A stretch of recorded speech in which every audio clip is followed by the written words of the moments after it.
안녕하십니까. 전국에 계신 민주시민 여러분, 해외에 계신 애국 민주 동포 여러분, 속보입니다.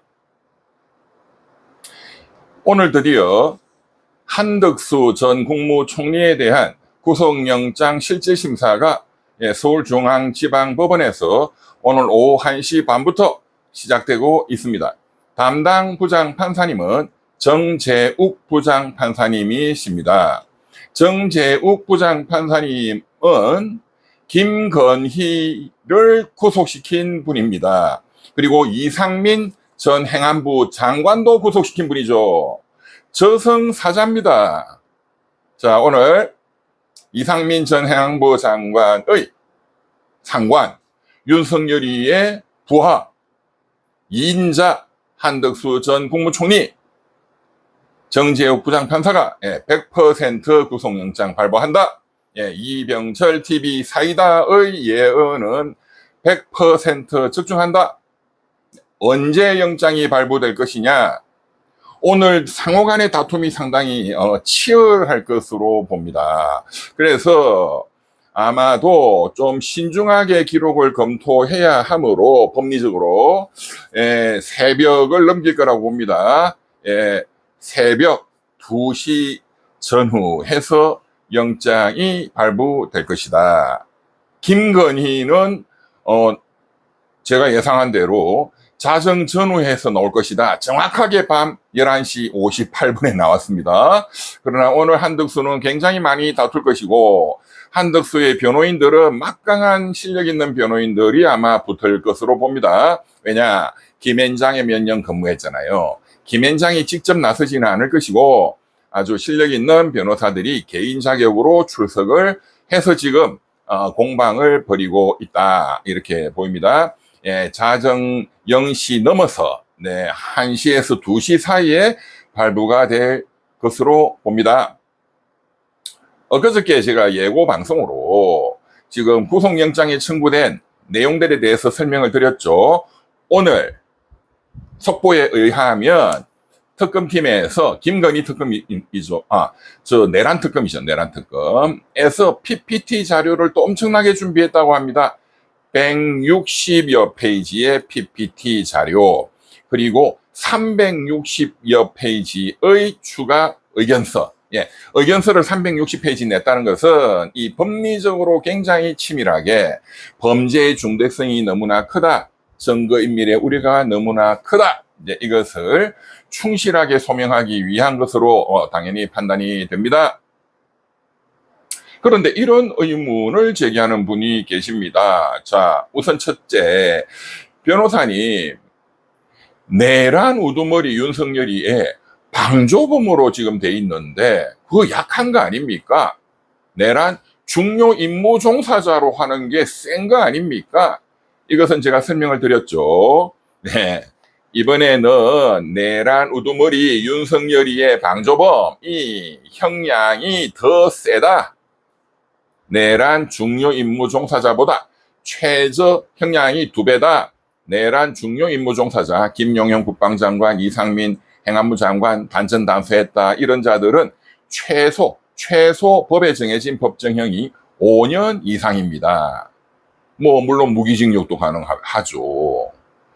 그런데 지금 한덕수한테 적용된 내란 우두머리 윤석열이를 옆에서 도왔다.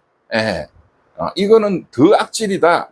최저 10년 이상의 유기징역, 그리고 무기징역까지 가능합니다. 그렇기 때문에 훨씬 더 형량이 중대한 범죄다. 이제 그것을 정확히 파악하고 내란 특검에서 영장에 넣었다.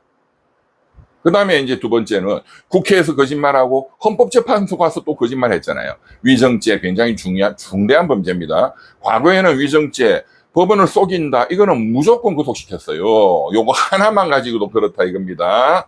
그 다음에 또 허위 공문서를 작성했잖아요.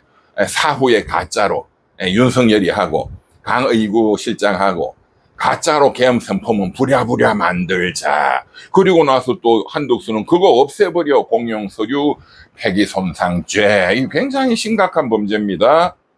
그리고 윤석열이가 지난번 재구속될 때에 그 죄명이 뭐였느냐? 공무집행 방해했다, 특수공무집행 방해죄, 그 뭐 다 삭제하라, 직권남용죄 있었지만, 그때도 윤석열이도 걸린 게, 이 비상계엄 선포문, 뭐 사후적으로 허위로 가짜로 만들었다, 허위공문서 작성죄, 그리고 없애버렸다, 공용서류 손상죄, 이게 다, 적혀 있었고, 그때는 여성 부장판사님이죠. 남세진 부장판사님, 이거 다 인정했습니다. 예. 범죄 혐의가 소명된다, 너무나 중대하다, 재범의 위험이 있다, 증거인멸의 우려가 있다, 윤석열이 재구속.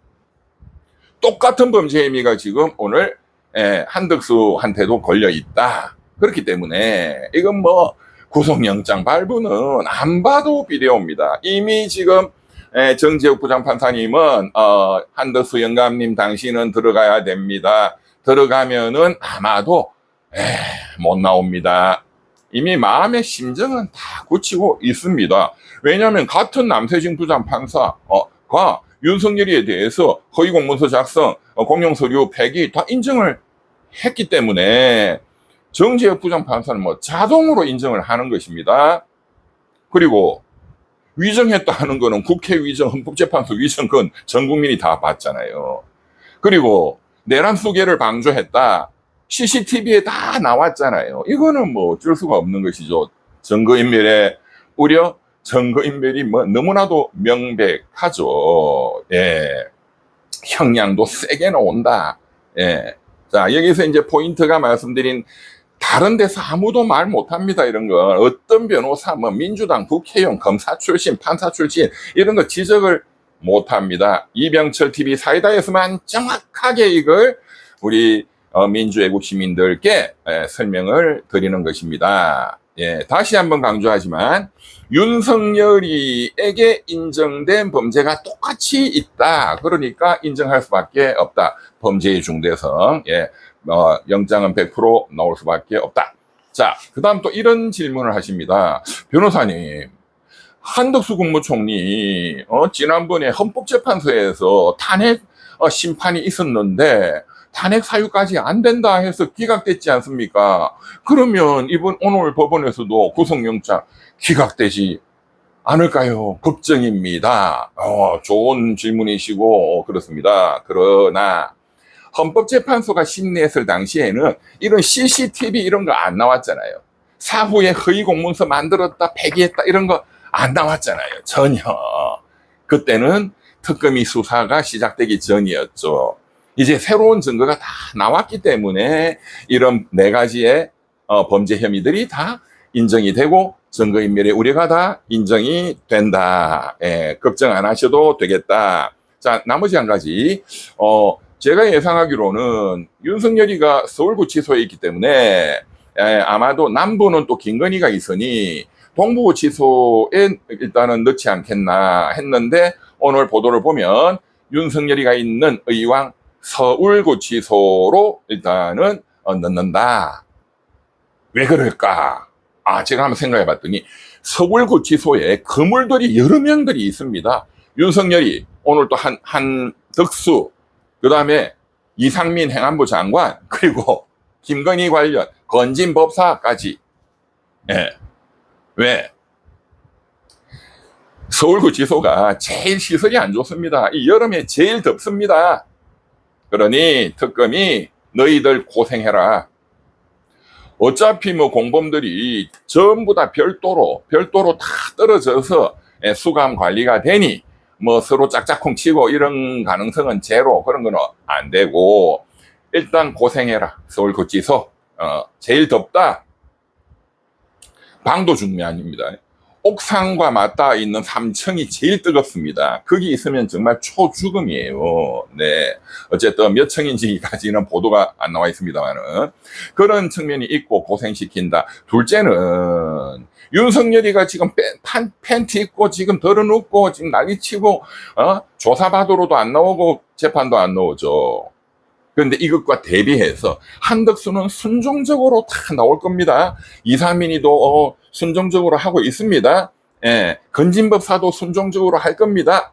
이것과 딱 윤석열이 이 개차반 양아치 하고 딱 비교시키려고 국민들한테 그런 윤석열이를 압박하는, 그리고 비교해서 이자의 악마성을 더 부각시키려는 그런 특검의 노림수가 있다, 이렇게 보입니다. 자, 국민 여러분, 애국 시민 여러분, 오늘 밤 자정 12시 좀 또 잠을 설치시겠습니다. 12시는 넘어가야 될 것 같습니다. 새벽 1시 이후 1, 2시 사이에 구속영장 발부 소식이 속보로 뜰 것입니다. 기대하시고 즐거운 하루, 무덥지만 건강을 챙기시는 또 하루 되시기를 부탁 말씀을 드립니다. 구독, 좋아요 눌러주시고요. 오늘은 속보가 계속 나갑니다.